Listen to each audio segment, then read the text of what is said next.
ये है electric field due to dipole at equatorial point. ठीक है, तो ये डायपोल के लिए जो इलेक्ट्रिक फील्ड है उसका दूसरा फॉर्मूला निकलेगा यहां पर इक्वेटोरियल पॉइंट। तो अब पहली चीज हमें ये समझना है कि भाई इक्वेटोरियल पॉइंट होता क्या है। ठीक है, तो अगर हम बात करें कि लेट अस सपोज हमारे पास ये एक डायपोल है and minus q charge is here, plus Q charge यहां पर है, और इसकी जो लेंथ है डायपोल की वो क्या है 12 है, सेम जैसे पहले लिया था। तो इक्वेटोरियल पॉइंट कहां होगा, इस जो हमारा डायपोल है इसके परपेंडिकुलर। अगर ये मिड पॉइंट है मेरा डायपोल का, तो इस मिड पॉइंट के जस्ट परपेंडिकुलर कहीं भी आप कोई सा भी पॉइंट लोगे तो ये जो पॉइंट आएगा ये कौन सा आएगा, ये आएगा इक्वेटोरियल पॉइंट, इसको बोलेंगे इक्वेटोरियल पॉइंट। ठीक है, मतलब परपेंडिकुलर टू द डायपोल, और कहां से पास हो रही है लाइन हमारी, ये मिड पॉइंट से पास हो रही हो। फाइन, तो मान लो कि यहां पर एक पॉइंट है जो कि हमारा क्या होगा, इक्वेटोरियल पॉइंट होगा, और यहां से इस मिड पॉइंट से कितनी डिस्टेंस पर है ये, suppose it is at r distance. Fine, तो यहां से ये जो हमारा डिस्टेंस होगा, अगर ये r है तो ये आपको पता है l हो जाएगा, इधर भी l हो जाएगा। तो ये जो दोनों तरफ की डिस्टेंस है फ्रॉम दीज चार्जेस, ये कितनी हो जाएगी, बाय पाइथागोरस थ्योरम आप कैलकुलेट करोगे तो ये आ जाएगा r square plus l square, और इधर भी ये इतना आ जाएगा r square plus l square. ठीक है, अब हमें क्या करना है, अब हमें इन दोनों चार्जेस की वजह से नेट फील्ड निकालना है एट दिस पॉइंट। अब ये जो पॉइंट है ये क्या है, इसको नाम दे दो भाई P पॉइंट है सपोज। तो नेट फील्ड कैसे निकलेगा, अगेन सेम प्रोसेस, आपने दोनों चार्जेस की वजह से फील्ड निकाल के और इसको क्या कर देना है, उसको वेक्टर सम कर देना दोनों का। तो दोनों की वजह से देखो किधर आएगा, ए प्लस क्यू चार्ज है, इसकी वजह से तो अवे फ्रॉम दिस चार्ज इस डायरेक्शन में फील्ड आएगा E प्लस क्यू। ठीक है, और जो माइनस क्यू चार्ज है इसका तो towards the minus q charge ही आएगा, इस डायरेक्शन में फील्ड आएगा, ये आएगा मेरा E माइनस क्यू, और ये जो है ये क्या हो जाएगा, इसका नेट हो जाएगा, नेट फील्ड। तो अगर मैं ये बोलूं कि ये एंगल मेरा थीटा है तो ये एंगल भी थीटा हो जाएगा, ये भी थीटा हो जाएगा। सो अल्टीमेटली ये जो डायरेक्शन है ये क्या है, ये नेट फील्ड की डायरेक्शन है। तो अगर मैं इसको दोबारा से अनदर डायग्राम में समझने की कोशिश करूं थोड़ा सा बड़ा करके, तो ये था मेरा E प्लस क्यू, इधर था मेरा E माइनस क्यू, ये E माइनस क्यू था, और यहां पर जो नेट आएगा वो इन दोनों के बीच में आ जाएगा, ये क्या हो जाएगा E नेट। अब ये E नेट होगा कितना, क्वेश्चन ये है। तो ये भाई ये वाला एंगल जो है ये कितना है, थीटा, यहां से देखो आप, और ये एंगल भी थीटा है। तो आपको पता है कि ये जो वेक्टर है E प्लस क्यू और E माइनस क्यू, इनके दो कंपोनेंट हो जाएंगे, एक तो हो जाएगा ये कंपोनेंट, ठीक है, ये क्या हो जाएगा, अगर ये एंगल मेरा थीटा है तो ये तो इसके अपोजिट वाला कंपोनेंट ये क्या हो जाएगा, E plus Q sine theta. ठीक है, और इसके 90 डिग्री पर जो कंपोनेंट आएगा, मींस जो इस डायरेक्शन में आएगा वो कितना आएगा, E plus q cos theta. ऐसे ही इसके भी दो कंपोनेंट हो जाएंगे, एक तो वर्टिकली डाउनवर्ड डायरेक्शन में, ये कितना हो जाएगा, E minus Q sine theta, और एक इसी की डायरेक्शन में आएगा वो कितना आएगा, E minus q cos theta. तो अल्टीमेटली जो E नेट फील्ड है हमारा, उस डायरेक्शन में क्या हो गया, उस डायरेक्शन में दो फील्ड आ गए, एक तो E plus q cos theta और दूसरा E minus q cos theta. तो अब हमें करना क्या है, देखो ये वाले दोनों अपोजिट हैं, तो अगर ये दोनों ही कंपोनेंट क्या हो गए, इक्वल हो गए, तो ये दोनों कंपोनेंट तो एक दूसरे को कैंसिल आउट कर देंगे, बट उसके लिए हमें देखना पड़ेगा कि ये दोनों इक्वल है कि नहीं है। अच्छा, अब वो कैसे पता चलेगा, क्योंकि भाई साइन थीटा तो दोनों में सेम है, ये तो इक्वल है ही। अगर ये इक्वल हो गया, E प्लस क्यू और E माइनस क्यू इक्वल हो गया, तो ये दोनों कंपोनेंट आपस में इक्वल हो जाएंगे। क्लियर? तो अब क्वेश्चन ये है कि E प्लस क्यू निकले कैसे, E प्लस क्यू कहां से कैलकुलेट करोगे?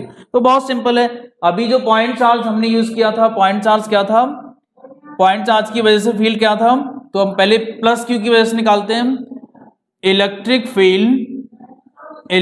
Field due two plus Q charge कितना आएगा, ये आ जाएगा ई। हमें क्या करना है, अभी इलेक्ट्रिक फील्ड निकालना है, ठीक है। तो पहले हमें इलेक्ट्रिक फील्ड निकालना पड़ेगा बिकॉज ऑफ पॉइंट चार्ज। कौन सा point charge, plus Q charge, ठीक है। तो electric field due two plus Q charge कितना होगा, यहां से आप इजीली देख सकते हो कि भाई प्लस क्यू चार्ज ये है यहाँ पर, तो इसकी वजह से यहां पर फील्ड क्या हो जाएगा, के क्यू अपॉन यहां से यहां तक की डिस्टेंस। अब ये डिस्टेंस कितनी है, r square plus l square square root के अंदर, so it is under root r square plus l square, और क्योंकि होल स्क्वायर होगा तो ये हो जाएगा आपका इसके ऊपर होल स्क्वायर। तो ई प्लस क्यू जो आएगा वो क्या आएगा हमारे पास, के q upon r square plus l square, ठीक है। अच्छा, सिमिलरली हमें निकालना है electric field due to minus q charge. अब electric field due to minus q charge क्या आएगा वो देख लेते हैं। Electric field due to minus q charge, ठीक है। तो E माइनस क्यू जो होगा हमारा वो क्या होगा, के क्यू अपॉन, अब यहां से यहां तक की डिस्टेंस कितनी है, सेम डिस्टेंस जितनी इधर थी, तो ये हो जाएगा again r square plus l square. तो आप देख रहे हो कि E प्लस क्यू और E माइनस क्यू दोनों क्या है, हमारे दोनों की वैल्यू है same.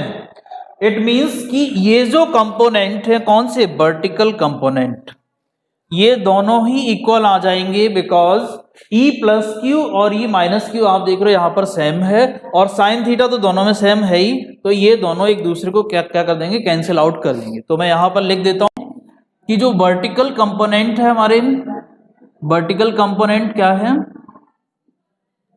E plus Q sine theta vertical components and E minus Q sine theta, ये क्या करेंगे, ये कैंसिल कर देंगे एक दूसरे को, so they will cancelled out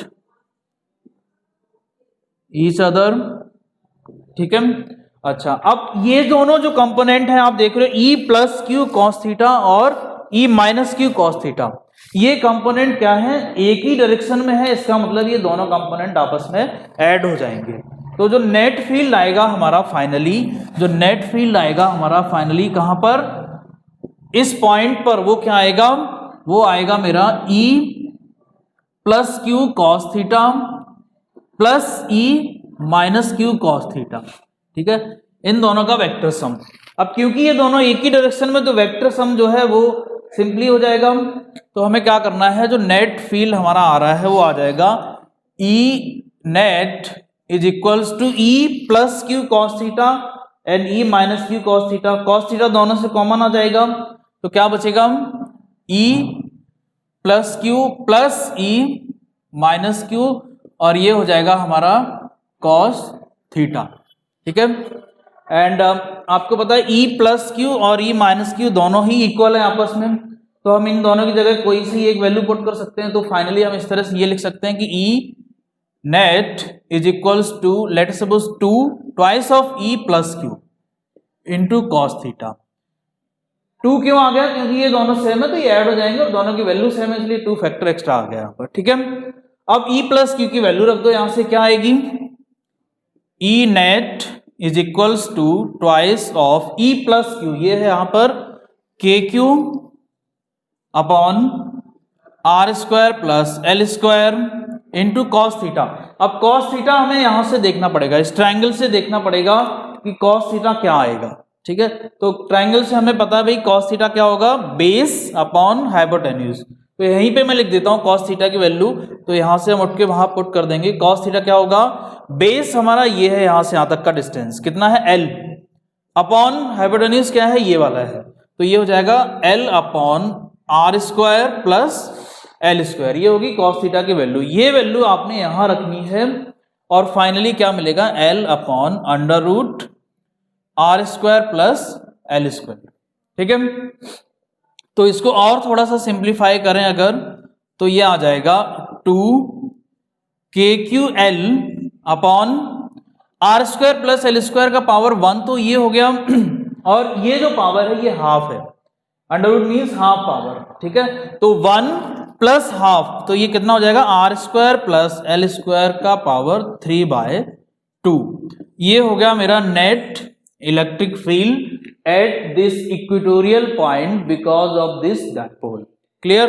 अब क्योंकि मैंने ये तो हो गया एक नेट जो वैल्यू एग्जैक्ट वैल्यू आने वाली है वो, लेकिन हमने ये एज्यूम किया हुआ कि डायपोल हमारा बहुत छोटा है, आइडियल डायपोल है। इट मीन्स जब आइडियल डायपोल होगा तो इसकी लेंथ बहुत कम होगी किसके कंपैरिजन में, आर के कंपैरिजन में, ठीक है। तो जब आर के कंपैरिजन में लेंथ बहुत कम होगी, इट मीन्स कि हमें क्या करना है, अप्रोक्सीमेशन लगाना पड़ेगा। तो अप्रोक्सीमेशन जब हम लगाएंगे तो फाइनली क्या आएगा हमारा, सो अप्रोक्सीमेशन लगा देते हैं हम। स्मॉल अप्रोक्सीमेशन में अगर हम बात करेंगे, स्मॉल अप्रोक्सीमेशन, तो स्मॉल अप्रोक्सीमेशन में क्या है कि भाई एल बहुत छोटा है, एल जो है वो छोटा है आर से, सो क्या होगा एल स्क्वायर जो होगा वो काफी छोटा हो जाएगा आर स्क्वायर से। तो हम क्या करेंगे, इस फॉर्मूले में से एल स्क्वायर को नेग्लेक्ट कर देंगे, ठीक है। अब एल स्क्वायर जब नेग्लेक्ट हो जाएगा तो क्या बचेगा आपके पास, ई जो नेट फील्ड बचेगा वो क्या बचेगा, 2k QL अपॉन, ये k हमारा क्या है, प्रोपोर्शनलिटी कांस्टेंट है, ठीक है। ये जो मैंने कूलम्ब्स लॉ में बताया था, एल स्क्वायर नेग्लेक्ट हो गया तो ये बचेगा आर स्क्वायर एंड इसका पावर 3/2, तो आर स्क्वायर का पावर 3/2। अब ये 2 पावर कैंसिल हो जाएगी तो फाइनली क्या आएगा, 2k QL upon are Q, ये बचेगा मेरे पास नेट फील्ड, ठीक है। अब इसको डायपोल मोमेंट के टर्म में भी कन्वर्ट कर सकते हो। कैसे, ऊपर वाला टर्म ये कन्वर्ट हो जाएगा डायपोल मोमेंट के टर्म में, तो उसको कैसे कैलकुलेट करेंगे वो भी देख लेते हैं यहां पर हम, ठीक है। सो कन्वर्ट करते हैं इसको डायपोल मोमेंट के टर्म में। तो हमें पता है कि भाई डायपोल मोमेंट क्या होता है, P = Q × 2L। अब यहां पर जो Q है, देखो यहां पर ये इसको रीअरेंज कर दूं अगर मैं इस फॉर्मूले को, तो ये इस तरह से लिखा जाएगा K × Q × 2L upon RQ। K मैंने अलग कर लिया, Q × 2L अलग लिख दिया, अपॉन RQ यहां पर लिखा हुआ है। अब ये जो Q × 2L है, ये वाला Q × 2L, ये क्या बन गया, ये बन गया मेरा डायपोल मोमेंट। क्लियर। तो इसकी जगह हम क्या लिख सकते हैं, इसकी जगह लिख सकते हैं K P अपॉन RQ। ये है मेरा नेट इलेक्ट्रिक फील्ड, कहां पर, eight equatorial point. That is the net electric field eight equatorial point. अब क्वेश्चन आता है कि इसकी वेक्टर फॉर्म क्या होगी, वेक्टर फॉर्म क्या होगी या फिर इसकी डायरेक्शन क्या होगी। तो वेक्टर फॉर्म में डायरेक्शन का पता होना कंपलसरी है। तो आप यहां से डायग्राम से देख सकते हो कि भाई ये जो डायरेक्शन है ये क्या है, डायपोल मोमेंट की डायरेक्शन है। किस डायरेक्शन में, -Q2 + Q चार्ज। और इसको जब यहां देखोगे इलेक्ट्रिक फील्ड की डायरेक्शन, तो ये इसके जस्ट अपोजिट है। P की डायरेक्शन ये है और जो नेट फील्ड है वो है मेरा इस डायरेक्शन में। इट मींस हम ये कह सकते हैं कि जो डायपोल मोमेंट है उसके जस्ट अपोजिट डायरेक्शन में हमारा क्या है, इलेक्ट्रिक फील्ड है। तो हम यहाँ पे क्या लिख सकते हैं, यहाँ पे अगर मुझे वेक्टर फॉर्म लिखनी हो तो क्या लिखेंगे हम, E net = KP vector upon R³। But क्योंकि डायरेक्शन अपोजिट है तो यहां पर क्या आ जाएगा, एक माइनस साइन एक्स्ट्रा लग जाएगा, ठीक है। माइनस साइन क्यों लग गया, बिकॉज E जो नेट है it is opposite to dipole moment P। So that is why यहां पर माइनस साइन हमारा आ जाता है, ठीक है। तो ये हमने इसके लिए बात की, डायपोल की वजह से electric field eight equatorial point. इससे पहले मैं एक्सेल की बात की थी। तो अगर मैं दोनों रिजल्ट को यहां पर समराइज कर दूं अब फाइनली, तो दोनों रिजल्ट को समराइज करूंगा तो क्या आएगा, देखिए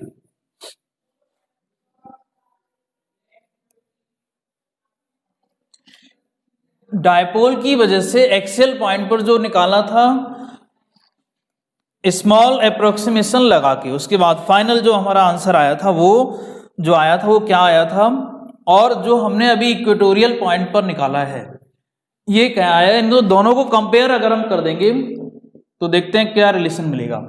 एट एक्सियल पॉइंट जो हमने निकाला, एट एक्सियल पॉइंट ये क्या आया, ई जो एक्सियल पे आया था ये आया है हमारा 2k p upon r cube, और ई जो अभी हमने इक्वेटोरियल पर निकाला, ये सिर्फ मैग्नीट्यूड फॉर्म लिख रहा हूं, वेक्टर फॉर्म नहीं लिख रहा, वो कितना आया k p upon r cube. अब इन दोनों को अगर आप कंपेयर करो तो आप देखो कि ये जो वैल्यू है ये जस्ट डबल है किससे, इस वैल्यू से। क्लियर, मतलब एक्सियल पर जो फील्ड है ये इक्वेटोरियल का जस्ट डबल है, तो क्या लिख सकते हो उसको, क्या रिलेशन बन जाएगा इन दोनों में, E axial is equals to twice of E equatorial, ये क्या बन जाएगा, ट्वाइस ऑफ ई इक्वेटोरियल। ठीक है, मतलब एक्सियल पॉइंट का जो इलेक्ट्रिक फील्ड होगा वो इक्वेटोरियल पॉइंट का जस्ट डबल होगा, या फिर ये कह लो कि इक्वेटोरियल पॉइंट पर जो फील्ड होगा वो एक्सियल का जस्ट हाफ होगा। क्लियर, तो ये हमारा क्या है, रिलेशन है दोनों फील्ड्स के बीच में। अब कभी कभी एक क्वेश्चन यहां पर ग्राफ से भी पूछ लेता है, मतलब प्लॉट भी करवा लेता है, प्लॉट किसका किसका, ई वर्सेस आर का, डायपोल के लिए। ठीक है, तो आपको पता है कि यहां पर जो वेरिएशन है वो क्यूब 3 पावर में, इनवर्स में 3 पावर है। इट मींस जो इलेक्ट्रिक फील्ड का जो वेरिएशन है वो हमारा 1 अपॉन आर क्यूब के फॉर्म में है।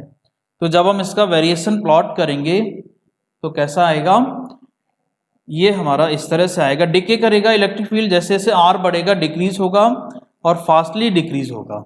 स्क्वायर जो पॉइंट चार्ज था उसमें स्क्वायर था, पॉइंट चार्ज में यहाँ स्क्वायर था, यहाँ पर क्यूब है। इट मींस कि जो इलेक्ट्रिक फील्ड है हमारा वो डायपोल में पॉइंट चार्ज के कंपैरिजन में फास्टली डिक्रीज हो रहा है। क्लियर, तो ये हमारा किसका किसका प्लॉट आ गया, ई वर्सेस आर का। और अगर आपसे पूछा जाए कि E versus 1 upon r cube सीधा सीधा प्लॉट कर दो, E versus 1 upon r cube ही प्लॉट कर दो, तो क्या होगा, तो ये सीधा एक स्ट्रेट लाइन आ जाएगी, ई वर्सेस 1 अपॉन आर क्यूब अगर प्लॉट करवाया जाए। क्लियर, तो ये ध्यान रखना, ये दोनों ग्राफ भी पूछ ले जाते हैं और ये दोनों ही टॉपिक बहुत इंपॉर्टेंट थे जो कि हमने यहाँ पर कवर अप कर लिए हैं। ठीक है, डायपोल का electric field because of axial point and because of equatorial point. I hope कि ये सभी को समझ आ गया होगा, कोई दिक्कत नहीं होगी। अगर कोई भी इसमें डाउट हो अभी तक आपको जो भी क्लियर किया है तो कमेंट बॉक्स में डाल सकते हो और वहां पर मैं कोशिश करूंगा कि डाउट आपका सॉर्ट आउट हो जाए। ठीक है, चलिए, तो अगला जो हमारा नेक्स्ट जो इंपॉर्टेंट टॉपिक है वो अगेन एक बहुत ही अच्छा टॉपिक है जिससे भी क्वेश्चन पूछ ले जाते हैं, तो उसकी भी हम बात कर लेते हैं एक बार थोड़ा सा। और वो थोड़ा सा अलग टॉपिक है जो मैंने अभी तक पढ़ाया, मैंने कूलॉम्स लॉ आपको पढ़ाया बिकॉज ऑफ पॉइंट चार्ज। अब मान लो चार्ज पॉइंट नहीं है, पॉइंट चार्ज के फॉर्म में है ही नहीं, तो क्या करोगे, अगर डिस्ट्रीब्यूशन है चार्ज का, लेट अस सपोज कि इस तरह से है, ये एक लाइन है सपोज, या फिर एक कोई रॉड टाइप का है और इसके ऊपर चार्ज डिस्ट्रीब्यूटेड है। अब ये पॉइंट चार्ज तो है नहीं, या फिर लेट अस सपोज एक प्लेट है, इसके ऊपर चार्ज डिस्ट्रीब्यूटेड है, तो ये भी पॉइंट चार्ज नहीं है। तो अब कैसे निकालोगे आप इनकी वजह से इलेक्ट्रिक फील्ड में भी एक रिंग हो सकती है, इसके ऊपर चार्ज डिस्ट्रीब्यूटेड हो पूरा। ठीक है, तो इसका जो हमारा मेथड है वो काफ़ी डिफरेंट ओरिएंटेशंस के लिए डिफरेंट तरीके से अप्लाई करते हैं, बट मैं सिर्फ इसमें एक ही केस डील करूंगा जो हमारे बोर्ड पॉइंट ऑफ व्यू से इंपॉर्टेंट है। ठीक है, ज़्यादा क्वेश्चंस यहाँ से नहीं आते हैं, ये इसको हम बोलते हैं continuous distribution of charge, distribution of charge. ठीक है, ये ज़्यादा इतना इंपॉर्टेंट एग्जाम के लिए नहीं है, बोर्ड एग्जाम के लिए इतना इंपॉर्टेंट नहीं है, लेकिन जेई वगैरह में, नीट वगैरह में यहाँ से क्वेश्चन जरूर पूछे जाते हैं। तो हमें सिर्फ और सिर्फ बोर्ड को फोकस करना है अभी, तो मैं इसमें एक ही जो डिस्ट्रीब्यूशन में एक ही टॉपिक है जो कि क्या है हमारा, electric field due to uniformly charged ring. उसकी वजह से हम क्या करेंगे, इलेक्ट्रिक फील्ड निकालेंगे, बाकी डिस्कशन हम यहां पर नहीं करेंगे, ठीक है। तो देख लेते हैं electric field due to ring क्या आएगा। Electric field due to uniformly charged ring. Electric field due to uniformly charged ring. तो मान लेते हैं कि भाई ये हमारे पास एक चार्ज्ड रिंग है, ठीक है, ये इसका सेंटर है, ठीक, और इसकी रेडियस हम कुछ मान लेते हैं कि इसकी रेडियस है मे बी ए रेडियस की एक रिंग है जिसके ऊपर पॉजिटिव चार्ज डिस्ट्रीब्यूटेड है यूनिफॉर्मली, ठीक है, कोई प्लस क्यू चार्ज डिस्ट्रीब्यूटेड है, मे बी ये प्लस टोटल चार्ज जो है वो प्लस क्यू चार्ज डिस्ट्रीब्यूटेड है। तो अब इसकी वजह से, इस प्लस क्यू चार्ज की वजह से हमें क्या करना है, इलेक्ट्रिक फील्ड निकालना है। कहां पर, इससे कुछ डिस्टेंस पर, इसके सेंटर से कुछ डिस्टेंस पर निकालना है, जो कि एक्सियल पॉइंट ही एज्यूम किया जाएगा। And let us suppose that point is P. तो यहां पर हमें क्या निकालना है, इलेक्ट्रिक फील्ड निकालना है। और लेट अस सपोज ये जो डिस्टेंस है ये क्या है, एक्स है। एक्स एक्सिस में एज्यूम कर लेता हूं यहां पर कि ये हमारी बाई एक्सिस है और ये हमारी एक्स एक्सिस है। ये मैंने कार्टेशियन कोऑर्डिनेट सिस्टम यहां पर बना दिया है। तो ये एक्स डायरेक्शन है और ये बाई डायरेक्शन है। तो अब इसकी वजह से इलेक्ट्रिक फील्ड आप निकालोगे कैसे यहां पर। तो हमें पता है कि भाई electric field due two point charge तो पड़ा है, लेकिन अब यहां तो डिस्ट्रीब्यूशन है, तो कैसे करेंगे हम। तो ऑब्वियस सी बात है कि डिस्ट्रीब्यूशन में आप पॉइंट चार्ज वाला फॉर्मूला नहीं लगा सकते। अगर आपको वही फॉर्मूला लगाना है तो क्या करोगे, इस डिस्ट्रीब्यूशन में से कोई एक बहुत स्मॉल पोर्शन आप चूज करोगे और उस स्मॉल पोर्शन की वजह से आप इलेक्ट्रिक फील्ड निकालोगे यहां पर, देन पूरे को इंटीग्रेट कर दोगे। क्लियर, यही प्रोसीजर हमें यूज करना है हर एक तरह के डिस्ट्रीब्यूशन, कोई सा भी क्वेश्चन आ जाए डिस्ट्रीब्यूशन का, क्या करना है, एक स्मॉल चार्ज की वजह से स्मॉल चार्ज कंसीडर करके, स्मॉल पोर्शन कंसीडर करके इलेक्ट्रिक फील्ड निकालना है और उसको हमें क्या कर देना है, पूरे रिंग की या जो भी आपको कॉन्फ़िगरेशन दिया है उसकी वजह से इंटीग्रेट कर देना है। ठीक, तो हमें क्या करना है, लेट अस सपोज कि मैंने यहाँ पर एक स्मॉल लेंथ चूज कर ली and that length is dl. इस डीएल लेंथ की वजह से मैं यहाँ पर क्या निकाल लूंगा, फील्ड निकाल लूंगा। तो आपको पता है ये पॉजिटिव चार्ज है। अब ये पॉजिटिव चार्ज है तो फील्ड इस डायरेक्शन में ही आएगा। लेट की ये जो फील्ड है वो डीई है, ठीक है। तो इस डी फील्ड को मुझे कैलकुलेट करना है और ये डी फील्ड जब मिल जाएगा फिर मैं क्या करूंगा, इसको पूरे को इंटीग्रेट कर दूंगा ओवर द रिंग। तो अब ये डी एल लेंथ है तो इसमें क्या होगा, बहुत स्मॉल चार्ज होगा। मान लो ये डी क्यू स्मॉल चार्ज है यहाँ पर, ठीक है। तो ये डिस्टेंस अगर x मैंने एज्यूम की है, ये रेडियस इसकी a है, तो ये वाली डिस्टेंस हमें पता है कितनी हो जाएगी, by Pythagoras theorem a square plus x square, ठीक। और मैं ये मान लेता हूँ कि भाई ये जो वेक्टर है ये यहाँ पर एंगल बना रहा है कितना, थीटा। तो अगर मैं डी ई वेक्टर कैलकुलेट करूं तो कितना हो जाएगा, इस इलेक्ट्रिक फील्ड को कैलकुलेट करूं तो कितना हो जाएगा, electric field due to dl length कितना हो जाएगा हमारा, ये डी फील्ड है, ये कितना आएगा, डीई इज इक्वल्स टू के क्यू। क्यू कौन सा है, स्मॉल चार्ज, क्योंकि पॉइंट चार्ज के लिए ही एप्लीकेबल है ये फॉर्मूला, और पॉइंट चार्ज में हमें क्या लेना है, डी क्यू लेना है, अपॉन यहां से यहां तक की लेंथ कितनी है, ए स्क्वायर प्लस एक्स स्क्वायर का अंडर रूट। अब क्योंकि ये ए स्क्वायर प्लस एक्स स्क्वायर का अंडर रूट और ये होल स्क्वायर होता है, तो फाइनली मेरे पास क्या मिलेगा, के डी क्यू अपॉन ए स्क्वायर प्लस एक्स स्क्वायर, ठीक है। ये हमने फील्ड निकाला because of this small portion. अब इसका अगर मैं क्या करूं, इसके कंपोनेंट ब्रेक करूं मैं, तो दो कंपोनेंट आएंगे इसके, एक तो आएगा एक्स डायरेक्शन में और एक आएगा बाई डायरेक्शन में। ये पी पॉइंट है, मैं यहां लिख देता हूं इसको। तो एक आएगा बाई डायरेक्शन में, जो भी वो बाई कौन सी होगी, बाई नेगेटिव, क्लियर, और एक आएगा एक्स डायरेक्शन में। तो ये अगर एंगल मेरा कितना है, थीटा, तो आपको पता है वर्टिकल अपोजिट एंगल ये भी थीटा हो जाएगा, और ये जो कंपोनेंट आएगा ये क्या आएगा, डीई कॉस थीटा। ऐसे ही ये वाला कंपोनेंट क्या हो जाएगा, डीई साइन थीटा। ये दो कंपोनेंट हो गए हमारे। तो यहां से अब देखो, ये हमने यहां पर एक स्मॉल लेंथ कंसीडर की। सिमिलरली अगर मैं बाय सिमेट्री इसके सामने, इसके जस्ट अपोजिट एक लेंथ कंसीडर कर लूं, सेम लेंथ और सेम ही चार्ज हो उसके ऊपर डी क्यू, तो क्या होगा, इसकी वजह से जो फील्ड होगा वो इस डायरेक्शन में आएगा। यहां से अगर मैं कैलकुलेट करूंगा तो उसके भी दो कंपोनेंट होंगे, एक इस डायरेक्शन में होगा, एक इस डायरेक्शन में होगा। अब क्योंकि ये बिल्कुल सिमेट्रिकल है, डीएल लेंथ है, उतना ही चार्ज है, उतनी ही डिस्टेंस पर है ये पॉइंट, तो ये जो कंपोनेंट होगा, ये कंपोनेंट होगा इससे कैंसिल आउट हो जाएगा। तो इसका कौन सा कंपोनेंट बचेगा, केवल कॉस कंपोनेंट बचेगा, मतलब एक्स डायरेक्शन वाला कंपोनेंट बचेगा। सिमिलरली मैं कहीं यहां कंसीडर कर सकता हूं एक स्मॉल लेंथ, उसकी वजह से फील्ड निकालूंगा, उसके भी दो कंपोनेंट आएंगे, एक एक्स कंपोनेंट, एक वाई कंपोनेंट, एंड इसके जस्ट अपोजिट एक कंसीडर कर सकता हूं, उसके भी दो कंपोनेंट आएंगे। तो होगा क्या कि बाय सिमेट्री जितने भी हमारे वर्टिकल कंपोनेंट हैं, मींस जितने भी हमारे बाई डायरेक्शन के कंपोनेंट हैं, ये सारे एक दूसरे को क्या कर देंगे, कैंसिल आउट कर देंगे, और जितने भी एक्स डायरेक्शन वाले कंपोनेंट हैं ये सारे एक दूसरे में एड अप हो जाएंगे। तो ये सारे एक ही डायरेक्शन में आ रहे हैं, तो जो नेट फील्ड आएगा वो क्या आएगा, वो सिर्फ और सिर्फ कॉस कंपोनेंट की वजह से होगा, मतलब एक्स डायरेक्शन में जो कंपोनेंट्स है उनकी वजह से होगा। क्लियर।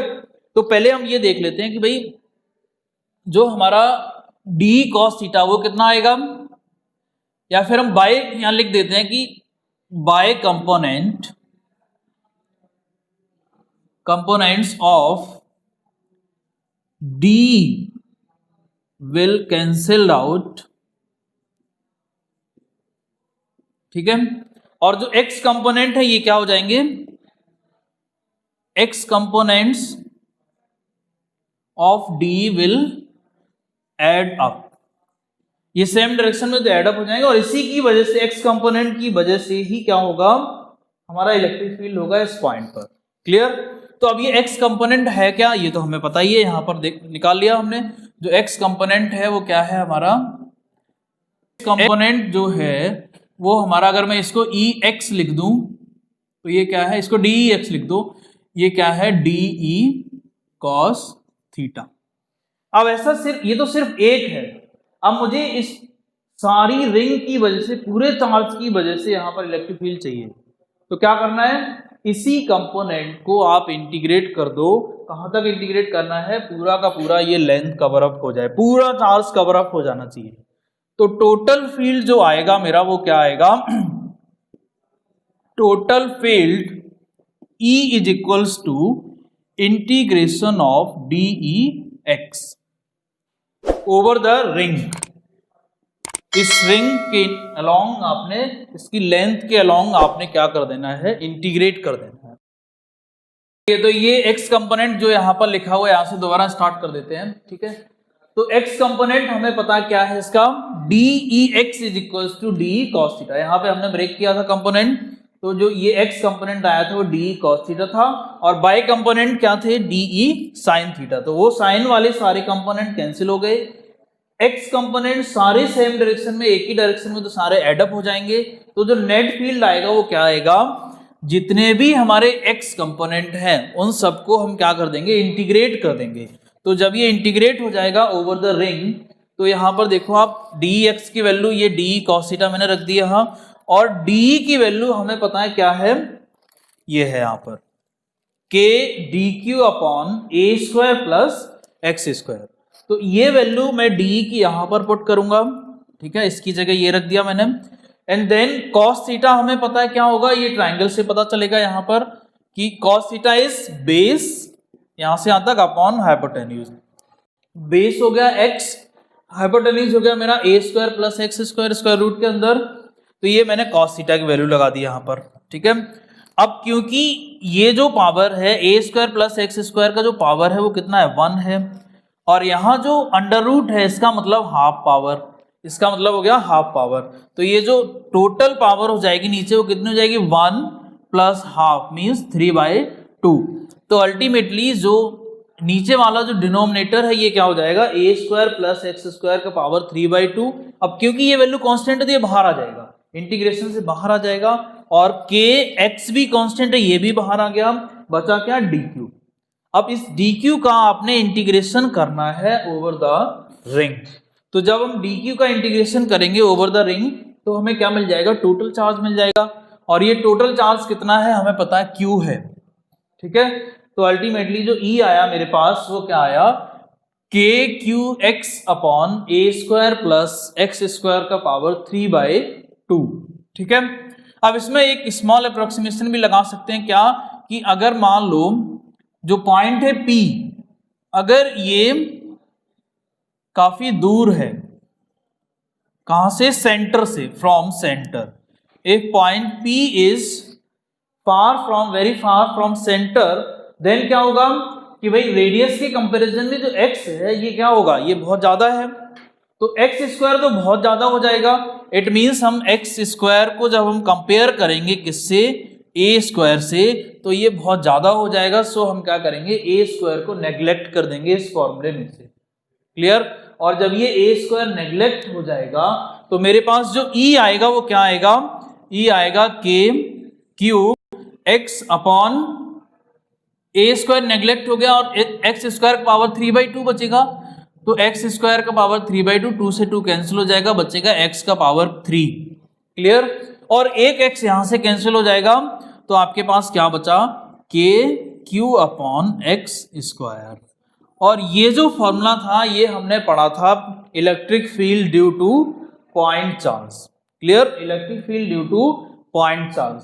तो आप देख रहे हो कि जो रिंग थी हमारी, जो कंटिन्यूअस डिस्ट्रीब्यूशन था ओवर द रिंग, ये कैसा हो जाता है, ये किसकी तरह बिहेव करता है, ये एक पॉइंट चार्ज की तरह ही बिहेव करता है, अगर ये मेरा पॉइंट काफी दूर हो तो, क्लियर। ये बहुत बार एग्जाम में पूछा जाता है, ये बोला जाता है कि prove that the ring having continuous distribution of charge behaves like a point charge if that point is very far, clear. तो आपने क्या करना है, यहां से आगे का ये पूरा का पूरा एक्सटेंड करना है, और ये हमने बता ही दिया कि इलेक्ट्रिक फील्ड कितना होगा, कहां पर, एक्सियल पॉइंट पर, ठीक है। तो ये कंटिन्यूअस डिस्ट्रीब्यूशन में केवल एक ही पॉइंट कवर करेंगे, और भी पॉइंट्स हैं और भी कॉन्सेप्ट है इसके अंदर, बट क्योंकि बोर्ड पॉइंट ऑफ व्यू से बहुत ज्यादा इंपॉर्टेंट नहीं है तो सिर्फ और सिर्फ electric field due to ring ही हम यहाँ पर डील करने वाले हैं, ठीक है, जो कि आपको समझ आ गया होगा, कोई दिक्कत नहीं है, ठीक है।